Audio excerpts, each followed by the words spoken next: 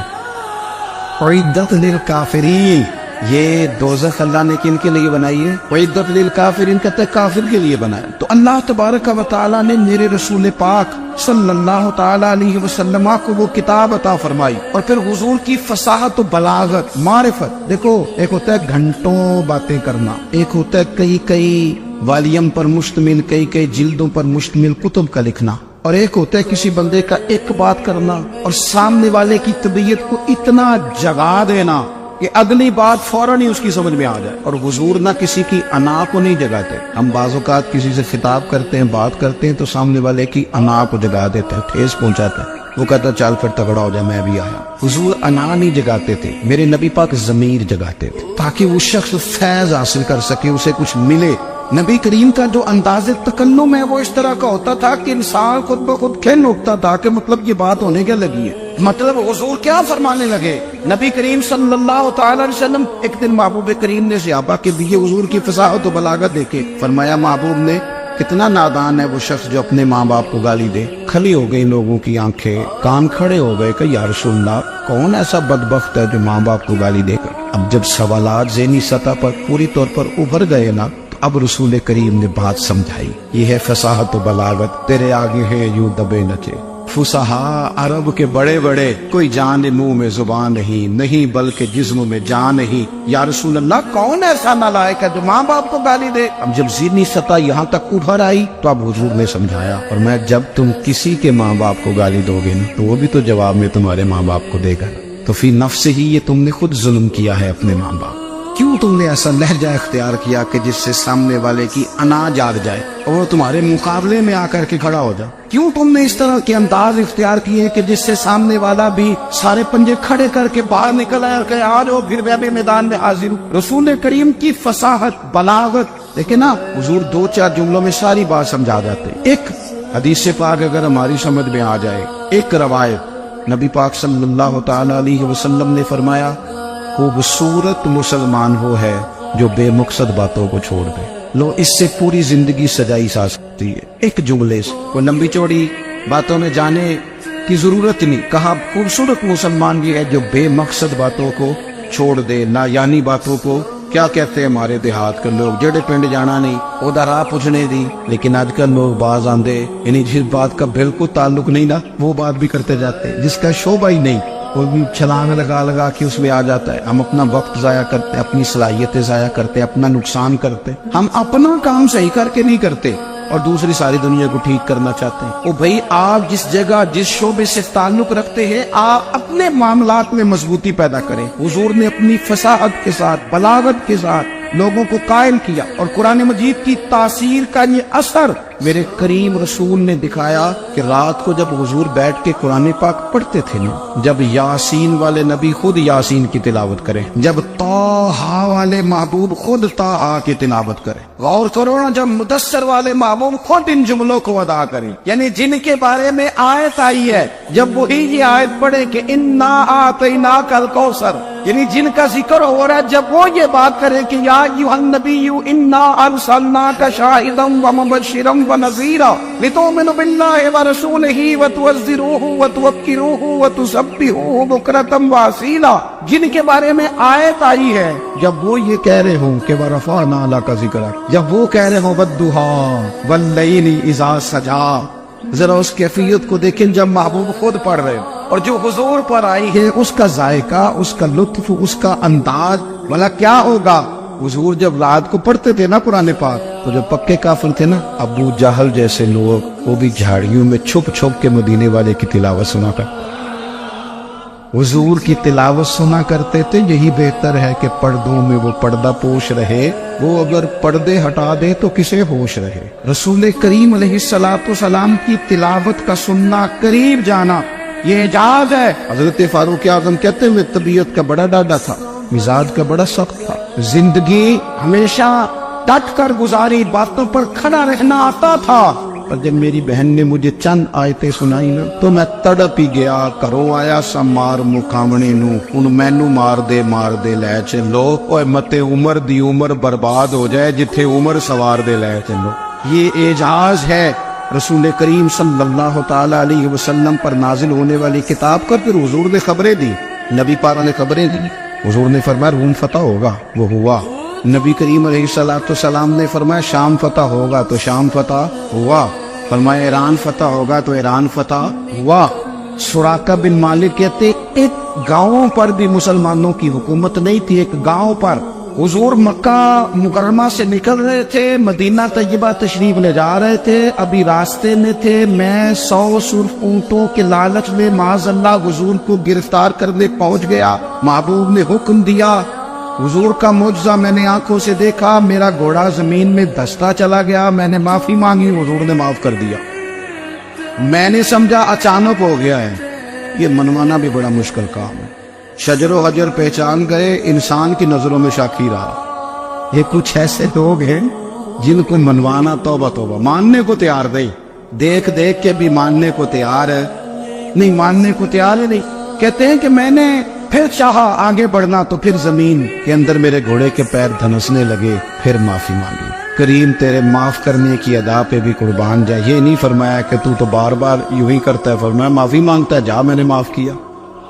کہتے ہیں 3 دفعہ میں آگے بڑھا، 3 دفعہ حضور نے معاف کیا، تو مسکرا کے فرمانے لگے تو یہاں مجھے گرفتار کرنے آیا ہے، وہ کیسر روم کا علاقہ فتح ہوگا، وہ کنگن جو پہنتا ہے نا ہاتھوں میں، بادشاہ کے کنگن معروف ہیں، وہ تیرے ہاتھوں میں آئیں گے۔ اللہ کرے آپ سمجھے، یہ جو لوگ ڈری ڈری سہمی اور ہمارے بچے مایوسی کی معاذ اللہ باتیں کرتے ہیں، وہ دیکھیں حضور کس طرح کی گفتگو فرماتے ہیں۔ ابھی ایک گاؤں پر بھی اسلام کی حکومت نہیں، لیکن حضور کا خبر دینے کا انداز، کریم فرمانے لگے وہ کیسر روم کے جو کنگن ہوں گے وہ تیرے ہاتھوں میں آئیں گے۔ جناب سراقہ بن مالک فرماتے ہیں کہ میں مسلمان ہو گیا، حضور کا وصال ہو گیا، کنگن نہیں آئے۔ حضرت ابوبکر صدیق کا وصال ظاہری ہو گیا، کنگن نہیں آئے۔ جناب عمر کا دور آ گیا، سراقہ بوڑھے ہو گئے، کوئی بندہ پوچھتا نہ کہ اب تو عمر ڈھل گئی ہے، زندگی کا پتہ نہیں، کہنے لگے نہیں میں نہیں جاتا، جب تک کنگن نہیں آتے اسرائیل کوئی نہیں آئیں گے، کیونکہ ساڈے نبی دی زبان، ساڈے واسطے قرآن، جو دن کو کہہ دیا دن ہے تو دن نکل آیا، جو شب کو کہہ دیا شب ہے تو رات ہو کے رہی، اور خدا نے ان کی زبان کو وہ اختیار دیا،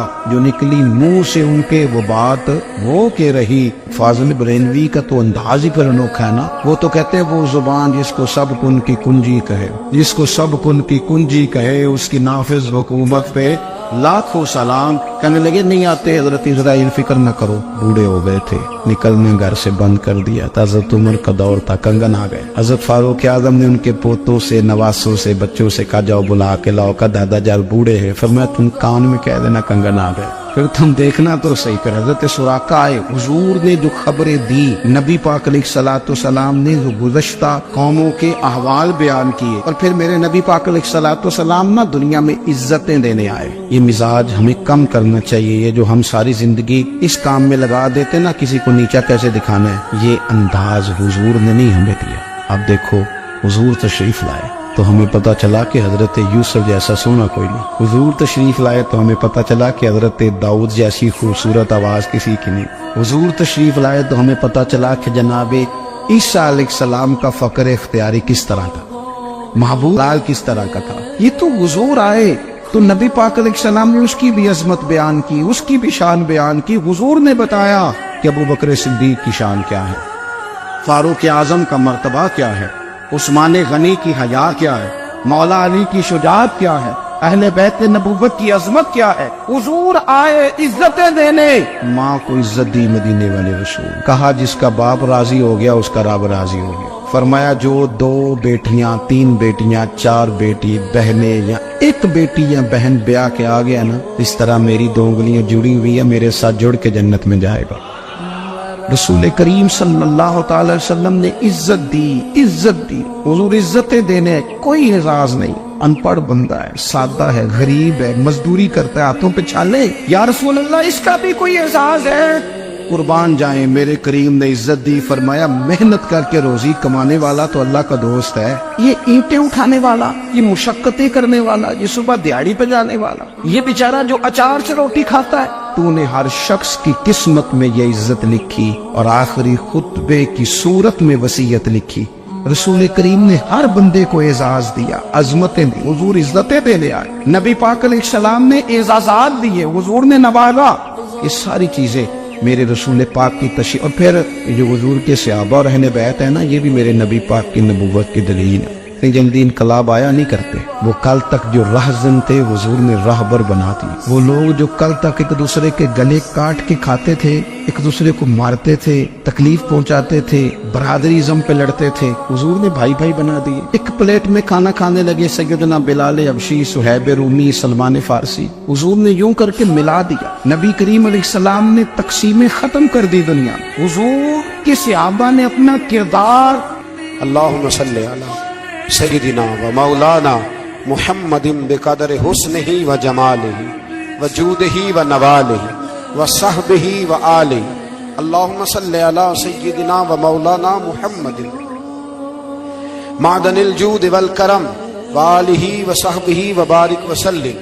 یا ارحم الراحمین، یا ارحم الراحمین، یا قاضی الحاجات، یا مجیب الدعوات، یا حلال المشکلات، یا دافع البلیات، یا مسبب الاسباب، یا قاضی الحاجات، یا رحمان یا اللہ، یا کریم یا اللہ، یا ستار یا اللہ، یا غفار یا اللہ، یا کریم یا اللہ، یا عزیز یا اللہ، یا ستار یا اللہ. اے ہمارے پروردگار، 10 سال پورے ہو گئے.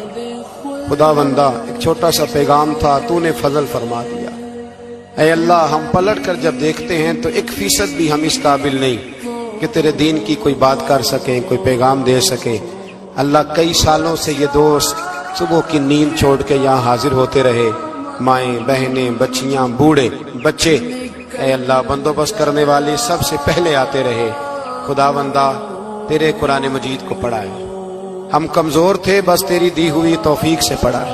خدا بندہ ان میں سے ایک بات بھی تجھے پسند آئی ہے تو ہمیں معاف فرما دے، ہم سے درگزر فرما، ہمارے حال پہ رحمت فرما. رمضان آیا تھا، پھر بیت رہا ہے. اللہ، ہماری کمزوریاں، ہماری کوتاہیاں پھر ایک دفعہ پیش نظر ہیں. اے عرش و فرش کے مالک، برے ضرور ہیں، کمزور ضرور ہیں، گناہگار ضرور ہیں، پر تو ہمارے دلوں کے حال جانتا ہے. ہم تیرے غدار نہیں ہیں. اے اللہ، ہم صحیح ہونا چاہتے ہیں، ہماری نیتیں بھی ٹھیک ہیں، ارادے بھی ٹھیک ہیں، عمل میں کمزوری ہے. ہم پر ایک رحمت کی نظر کر دے، ہم پر ایک رحمت کی نظر کر دے. اے مالک کریم، ایک نظر کرم سے دیکھ تو صحیح. یہاں غریب بھی بیٹھے ہیں، بوڑھے بھی بیٹھے ہیں، مجبور بھی بیٹھے ہیں، کئی رو رو کے تیری بارگاہ میں فریاد کرنے والے بیٹھے ہیں. اے اللہ، بھول ضرور جاتے ہیں پر بندے تو تیرے ہیں، پھٹک ضرور جاتے ہیں پر غلام تو تیرے محبوب کے ہیں. ہمارے حال پہ رحمت فرما. اللہ، ہمیں معاف فرما دے. اللہ، ہم سے حساب نہ پوچھیو. اللہ، ہمیں بغیر حساب معاف فرما دے. اللہ، ہمیں بغیر حساب کے معاف فرما دے. اللہ، ہم سے درگزر کرنا. جب قیامت کے دن ازل کا بازار لگے، اللہ ہم سے درگزر فرمانا، ہماری پردہ پوشی فرمانا. اگر ہمیں عزت دی ہے تو عزتوں پہ دوام دینا. اللہ، ہمیں ذلتوں سے محفوظ رکھنا. اے عرش و فرش کے مالک، میں تو نے بہت ساری نعمتیں نہ بغیر مانگنے کے دی ہیں. ہم کمزور تھے، تو نے صحت دی. ہم کمزور تھے، تو نے اولاد کی نعمت دی. پھولوں کی طرح کے خوبصورت بچے دیے، اے اللہ تو نے ہمیں وفادار قسم کے دوست دیے، اے اللہ پیار کرنے والے ساتھی دیے، ٹوٹ کر چاہنے والے دیے، اے اللہ تو نے بغیر مانگے ہمیں نیک صالح استاد دیے، بزرگ دیے، شیخ دیے، اے اللہ بغیر کسی لالچ کے پالنے والا باپ دیا، شفقت کے بازو پھیلانے والی ماں دی، ہم تیرا شکر ادا نہیں کر سکے، اللہ ہمیں شکر کی توفیق عطا فرما دے، اللہ ہمیں شکر کی توفیق عطا فرما دے، اللہ ہمیں شکر کی توفیق عطا فرما دے، اللہ اگر ہم بھول جائیں تو ہم سے درگزر فرما، اے اللہ ہمارے حال پہ رحمت فرما۔ میں صبح دیکھتا رہا کس طرح بوڑھی مائیں گاڑیوں میں بیٹھ کے آتی ہیں، بہنیں گاڑیوں میں بیٹھ کے آتی ہیں، اللہ ان بیچاریوں کے کئی دکھ بھی ہیں، ان کی کئی تکلیفیں بھی ہیں، یہ کئی جگہ آزمائش کا شکار۔ ایک بزرگ فون کر کے کہہ رہے تھے بیٹی بڑی پریشان ہے، اللہ کریم سب پہ اپنا فضل فرما دے، ہم دنیا کے دھتکارے ہوئے تیرے دروازے پہ آ کے بیٹھ جاتے ہیں، ہماری مدد فرما، ہمیں لوگوں کا محتاج نہ فرما۔ اے اللہ یہ بوڑھے بیمار لوگ جو صبح چل کے تیرے اور تیرے محبوب کی رضا کے لیے آتے رہے، ان کے قدموں کو قبول فرمانا، ان کی کوششوں کو قبول فرمانا۔ اللہ معذور بزرگ بیچارے لاٹھیوں کے سہارے یہاں تک پہنچ کر تیرے دین کی بات سنتے رہے، ان کے حال پہ کرم فرما، ان پہ رحمت فرما، ہم سے درگزر فرما، ہمارے ساتھ معافی والا معاملہ فرما۔ اے اللہ مائیں بہنیں بچیاں بیچاری اللہ شوق سے ذوق سے آتی رہیں، خداوندہ ان کے دکھ دور فرما دے، ان کو آزمائشوں سے نکال دے۔ جو بیچاریاں اولاد کے لیے روتی ہیں اور کہتی ہیں ایک بیٹی ہی مل جائے سسرال میں رہنے کے قابل ہو جاؤں، اللہ ان پہ رحم فرما دے۔ جو جس حال میں پریشان ہے اس کی مدد فرما دے، تیرے محبوب کی امت بڑی پریشان ہے۔ اے اللہ ختم قرآن کا موقع ہے، رمضان کی جاتی ہوئی گھڑیاں ہیں، اے اللہ پوری دنیا میں رسول اللہ کے غلاموں کا خون بہ رہا ہے۔ اے اللہ اتنی بڑی دنیا میں برما کے مجبوروں کو رہنے کو جگہ نہیں مل رہی، سالوں بیت گئے، کشمیر کی بچیاں روتی ہیں، اللہ فلسطین کی مائیں پکارتی ہیں، پاکستان کی سڑکوں پہ روز خون بہتا ہے۔ ہم نے بڑی بڑی کوشش کر کے بڑے بڑے لوگوں کے وعدوں پہ اعتبار کیا، اے اللہ اب تو ہماری مدد فرما، ہماری مدد فرما، غریبوں کی مدد فرما، یتیموں کی مدد فرما۔ اے اللہ جو سڑکوں پہ جھونپڑیوں میں ہیں ان کی مدد فرما، اے اللہ جو بیچارے چھابڑی فروش ہیں ان کی مدد فرما، جہاں جوان بچیاں ہیں ان کی مدد فرما۔ اے اللہ غریبوں کی مدد فرما، مجبوروں کی مدد فرما، اے اللہ تنگ دست لوگوں کی مدد فرما، بیماروں کو شفا دے دے، مقروضوں کو قرضوں سے رہا کر دے، تنگ دستوں کو وسعت دے دے۔ ہمارے وہ مشائخ، ہمارے وہ بزرگ جنہوں نے ہمیں یہاں تک پہنچایا ان کی قبروں پہ رحمتوں کا نزول فرما، ان پہ کرم نوازیاں فرما۔ جن کے عزیز و رشتہ داروں میں سے کوئی دنیا سے چلا گیا ہے، اللہ جن کے ماں باپ رخصت ہو گئے ان کی قبریں نور سے بھر دے، رحمت سے بھر دے۔ ربنا اغفر لی ولوالدی وللمؤمنین یوم یقوم الحساب۔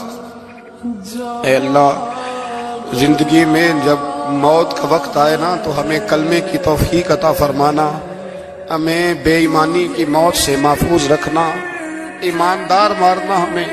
اللہ ہماری آخرت کی منزلوں پہ اپنا فضل رکھنا، ہم سے سخت حساب نہ لینا۔ اے اللہ بس خار ہیں، بدکار ہیں، ڈوبے ہوئے ذلت میں کچھ بھی ہیں مولا تیرے محبوب کی امت سے رب اغفر وارحم انت خیر الراحمین۔